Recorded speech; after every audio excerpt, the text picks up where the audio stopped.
ரொம்ப கருப்பாயிட்டனோ. இந்த black and white காலத்துக்கு போனாலே நல்லா போல தெரியும். இந்த டிக்டாக், ஃபேஸ்புக், யூடியூப், இந்த கருமாந்திரம் இல்லாத டச் ஃபோன் இல்லாத காலத்துக்கு போனால் எவ்வளோ ஒரு நிம்மதியாக இருக்கலாம். அஸ்ஸலாமு அலைக்கும் வரஹ்மத்துல்லாஹி வபரகாத்துஹு. அன்பார்ந்த அனைத்து உறவுகளுக்கும் இனிய இரவைக்கு தான் இந்த நியூஸ் எப்படியுமே அப்லோட் ஆகும். இரவு வணக்கம். அன்பார்ந்த சொந்தங்களே, ஒரு பணிப்பெண் 23 வயது நாட்டில் திருமணம் முடிக்கிறாங்க. குடும்ப சூழல் கஷ்டம். தாய் ஆல்ரெடி இங்கே தான் இருக்கிறாங்க. குவைத்துக்கு வேலை வாய்ப்புக்காக வராங்க. வந்த இடத்துல கொஞ்ச காலம் வேலை செய்கிறாங்க. அம்மாவுடைய மாமா, அதாவது அவங்களுடைய தாயுடைய மாமா இருக்கிறாங்க தானே, மாமான்னா மேடம், வீட்டு முதலாளி அம்மாவுடைய தங்கச்சி வீட்டுக்கு தான் வேலைக்கு வராங்க. அம்மா பல வருட காலமாக அந்த வீட்டில் வேலை பார்க்குறாங்க. இப்படி இருந்த சூழலில் இந்த சகோதரி இந்த அம்மா என்ன செய்கிறாங்க, அந்த மகளையும் எடுத்து அவங்க அந்த மாமாவுடைய சகோதரி வீட்டுக்கு கொடுக்குறாங்க. நல்லா தான் வேலை செய்கிறாங்க. நல்ல வீடு, நல்லபடியாக வேலை செய்கிறாங்க. ஒரு 3-4 மாதம் 5 மாதம் போகுது. டச் ஃபோன் வெளிநாட்டிலேருந்து. உண்மையிலே இந்த சில டைமில் வார்த்தைகள் வருது, அப்படியே நெருப்பு மாதிரி கக்கணும்னு தோணுது. ஆனால் கண்ட்ரோல் பண்ணிக்கிறேன். சரியா, வெளிநாட்டுக்கு வாரது, கஷ்டப்பட்டு உழைக்கிறது, ஒரு மாத சம்பளத்தை எடுக்கிறது, உடனே டச் ஃபோன் வாங்குறது, அதில் டிக்டாக்கை டவுன்லோட் பண்ணுறது இல்லையா, எவ்வளோ கஷ்டமான வேலைகள் சிலர் செய்கிறது. அதுக்கப்புறம் அவுத்து போட்டுட்டு ஆடுறது, எவனாவது வலையை விரித்து அதில் போய் விழுகிறது, மொத்தத்தையும் அவுத்து போட்டு காட்டுறது. அப்புறமா அதுதான் நடக்குது.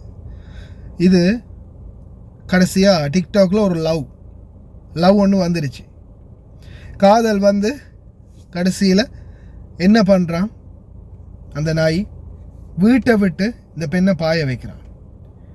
உடனே வீட்டை விட்டு பாய வைக்கிறான். வீட்டை விட்டு பாய்ஞ்சதுக்கு அப்புறமா வீட்டை விட்டு வெளியே போய் ரூம் எடுத்து தங்கி எல்லாமே நல்லபடியாக போகுது. சரியா, இவன் தான் அது. வீட்டை விட்டு பாய வச்சு இந்த பொண்ணை கூட்டிகிட்டு போய் கடைசியில் வெளியில் போய் அம்மாவுக்கு அனுப்பின ஃபோட்டோ இது.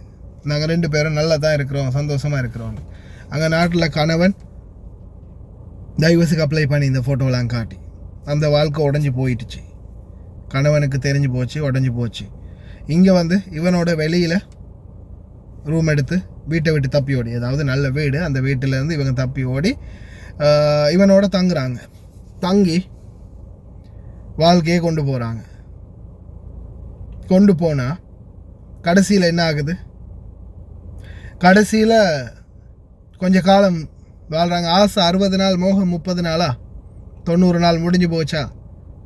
கடைசியில் இவங்க கர்ப்பமாகறாங்க. அவன் காணாமல் போகிறான். அவன் பறந்து போனானே என்னை மறந்து போனானே இந்த மாதிரி கடைசியில் உட்காந்து பாட்டு தான் படிக்கணும். கடைசியில் அவன் விட்டுட்டு போயிட்டான். இன்னொரு 2 மாதம் சீரழிஞ்சு சாப்பாடு இல்லாமல் ஒன்றும் இல்லாமல் கஷ்டப்பட்டு கிட்டத்தட்ட ஒரு 3, 4, 5, 6 மாதம் ஆகுது. வயிற்றில் புல்லை கஷ்டப்பட்டு தெரிஞ்சு கடைசியில் தாய்கிட்ட சொல்லி ஏதோ ஒரு மாதிரியாக அவங்க அம்மா ஏதாவது ஒரு வழியில் இவங்களை பராமரிக்கணும் அப்படின்னு நினச்சிக்கிட்டு தெரிஞ்சவங்கள்ட்ட பேசி ரூம் ஒன்றில் தங்க வச்சு எல்லா ஏற்பாடும் செய்ய போனால் இவங்க சாப்பிடலை, தண்ணி குடிக்கிறதில்ல, சாப்பிட்றதில்ல, ட்ரீட்மெண்ட்டுக்கு போகிறதில்ல, செக்கப்புக்கு போகிறதில்ல, ஒன்றுமே செய்யலை. கர்ப்பிணி தாய். அப்போ எப்படியாவது சாப்பிடணும், ஏதாவது ஒன்று பண்ணணும், எதுவுமே இல்லை. அப்படியே இருக்கிறாங்க. காரணம் இவங்க, ஆனால் அதுதான் அந்த அவங்க நினச்சது என்னென்னா, அப்படியே இருந்தால் எனக்கு இந்த குழந்தை வேணாம் அப்படின்னு சொல்லியிருக்கிறாங்க. அதுக்காக அபோர்ட் பண்ணவும் முடியாத சூழல் காலம் கடந்து வைத்து. அப்போ நான் சாப்பிடாமல் இருந்தால், தண்ணி குடிக்காமல் இருந்தால் இது எனக்கு அபோர்ட் ஆகிரும், எனக்கு இது இல்லாமல் போயிடும் அப்படின்னு நினச்சது. நினப்பு தான் கடைசியில் பொழப்ப கெடுத்தது. இவங்க அப்படி நினச்சி கடைசியில் என்ன பண்ணுறாங்க, சாப்பிடாமல் குடிக்காமல் தின்னாமல் இருந்து அப்படியே இருக்கும்போது குழந்தை வயிற்றிலேயே இறந்து போயிடுது.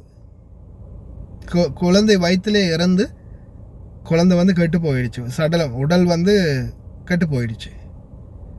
கடைசியில் வயிற்று வலி அதிகமாக ஹாஸ்பிட்டலுக்கு கொண்டு போனால் அந்த பாக்டீரியாக்கள் குழந்தை இறந்து அழுகியதால் அந்த பாக்டீரியாக்கள் உடம்பு ஃபுல்லாக பரவி இவங்களும் சொல்லி முடிச்சு இறந்து போயிட்டாங்க. அதுக்கப்புறமா தூதரகம், வெளிநாட்டு வேலைவாய்ப்பு பணியகம் எல்லாத்துக்கும் இப்போ தான் ஸ்டெப் பை ஸ்டெப்பாக அறிவிக்கிறதுக்கு ஸ்டார்ட் பண்ணியிருக்கிறாங்க.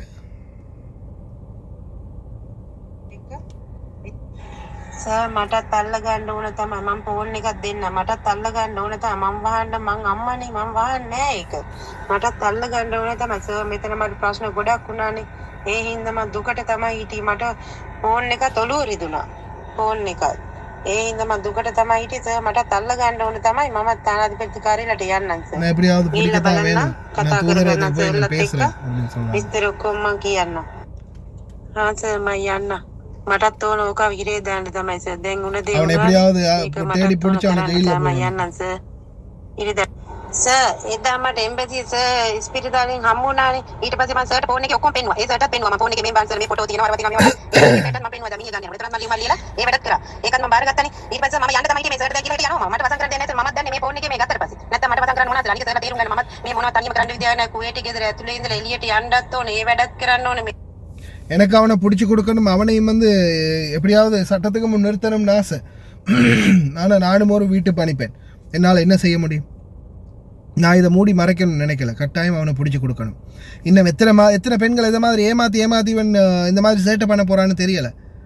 அதனால் ஆனால் இதில் இன்னும் லீகலான கம்ப்ளைண்ட் எதுவும் பண்ணல. இவனை மூஞ்ச மறைச்சதுக்கு காரணம் லீகலான எதுவும் கம்ப்ளைண்ட் ஒன்றும் பண்ணலை. இன்னும் லீகலான கம்ப்ளைண்ட் பண்ணும் வரைக்கும் தான் வெயிட்டிங். லீகலான கம்ப்ளைண்ட்டை பண்ணி முடித்த பிறகு இந்த நாயுடைய மூஞ்சை நாம் உத்தியோகபூர்வமாக பப்ளிஷ் பண்ணலாம். அது வரைக்கும் வெயிட்டிங். இப்போதைக்கு வரைக்கும் அவங்களுடைய அம்மா இன்னமும் இந்த இது பண்ணலை, கம்ப்ளைண்ட்டை போய் போடலை. லீகலாக கம்ப்ளைண்ட் ஒன்று பண்ணணுமே.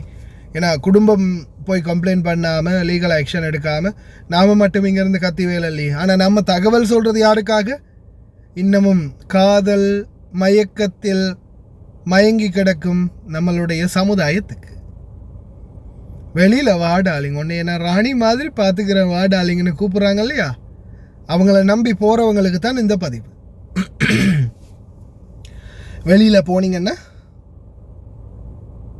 பார்த்தீங்க தானே, கடைசியில் கையில் ஒன்று கழுத்தில் ஒன்று தொங்க போட்டுக்கிட்டு தான் போகணும். தயவு செய்து சிந்திச்சு செயல்படுங்க. ஏன்னா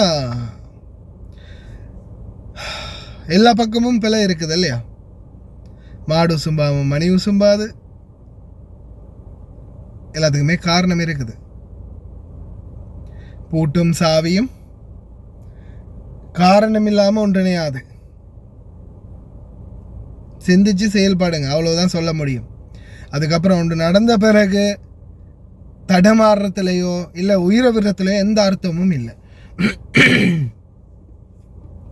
எப்போவுமே ஆரம்பத்தில் ஒரு விடயம் நடக்கிறதுக்கு முன்னாடி சிந்திச்சு பார்த்துக்கோங்க. அப்படி இல்லையா கடைசியில் எவ்வளவுதான் நீங்கள் முயற்சி பண்ணினாலும் உங்களுடைய வாழ்க்கையை நீங்கள் சீர் செய்யவே முடியாது. பார்க்கலாம் விரைவில் இந்த இறந்து போன பெண்ணுக்கான நியாயம் கிடைக்குதான்னு. அது வரைக்கும் கொஞ்சம் கவனமாக இருங்க. இந்த மாதிரி ஆட்களுக்கிட்ட இருந்து ரொம்ப கவனமாக இருங்க. இப்போ தாடி மீசையெல்லாம் சேவ் பண்ணி தலைக்கு மொட்டையும் அடிச்சிருக்கிறானோ தெரியலை. தயவு செய்து கவனம். ஆனால் இவனுக்குரிய சரியான தண்டனையை கொடுத்தே ஆகணும். கொடுக்காத பட்சத்தில் இன்னும் எத்தனையோ பேர் இதை மாதிரி பாதிக்கப்படுறதுக்கு வாய்ப்பு இருக்குது. அதனால் தயவு செய்து சிந்திச்சு செயல்படுங்க. சமூக ஊடகங்கள் பொழுதுபோக்குக்காக தான். அதாவது அதை வச்சு நாம் ஒன்று நல்ல முறையில் பயன்படுத்தணும், இல்லை நல்ல தகவல்களை மக்களுக்கு வெளிப்படுத்தணும், இல்லை நம்மளுடைய நல்ல கருத்துக்களை நம்ம வெளிக்கொண்டு வரணும், இல்லை நடக்கக்கூடிய சில அநீதிகளை வெளியில் சோஷியல் மீடியா மூலமாக நம்ம வெளிக்கொண்டு வரணும். அவ்வளவுதான். அதை விட்டுட்டு சோஷியல் மீடியாவே சொந்த வாழ்க்கையாக எடுத்துக்காதீங்க. அது கடைசியில் எங்கே போய் விடும் அப்படின்றது யாருக்குமே தெரியாது. சரியான முறையில் பயன்படுத்துங்க, சரியான முறையில் நடந்துக்கோங்க. நாட்டில் உங்களுக்கு குடும்பம் இருக்குது, குடும்பத்துக்கும் ஒரு மானம் மரியாதை இருக்குது அப்படின்றது செயல்படுங்க. இன்னொரு நல்ல வீடியோவில் சந்திக்கலாம்.